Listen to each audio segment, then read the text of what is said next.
na, dog show na naman, ang Noodle King. Na sobra na maamoy nyo yung video. Yan na.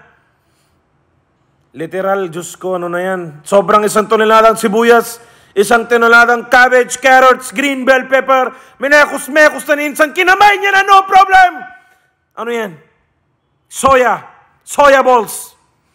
Soya balls na yan, mga insan. Yan na, minekos-mekos yan na yan. Okay? Yan na. Diyos ko. A video that you can smell from the outside, inside, all the sides. My God. Ang daming sinasayang na pagkain. Okay, yan yung noodles. Kinamay lang din nila. Noodles. Imagine nyo, yung spaghetti nyo sa Jollibee, kinakamay nila. Diyos ko. Oh. Okay lang. Mamamatay naman yung bacteria sa kakaluto nila, di ba mga insan? My God.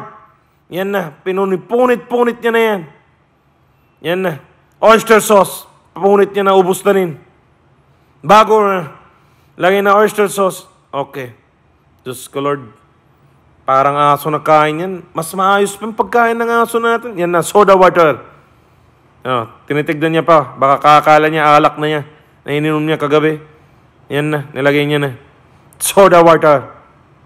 Diyos ko, Lord. Walang-wala na talaga. Okay, mekos-mekos yan na yan. Mekos-mekos yan na yan. Very madumi. Pero okay lang, insan. Enjoy na lang natin. Di naman natin kakainin. Mekos-mekos na natin yan. No problem. After niya yung mekos-mekos, pag nabenta na kayo, diretso na kayo sa hospital. No problem. Cancer agad kalalabasan ng kakain yan, Diyos ko. Yan na. Salt. My God. 1 toneladang salt. Yan na, red chili powder. 1 toneladang, tas masala na minekos-mekos. Diyos ko, Lord. CR talaga to. Diretso ka, CR. Promise. Iba ang masala, insan. Pag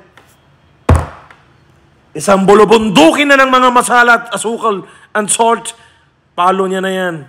To make color. Mekos-mekos niya na yan. Yung insan ko sa likod, kabuhok ko pa. Pakalbo na ulit ako para wala buhok.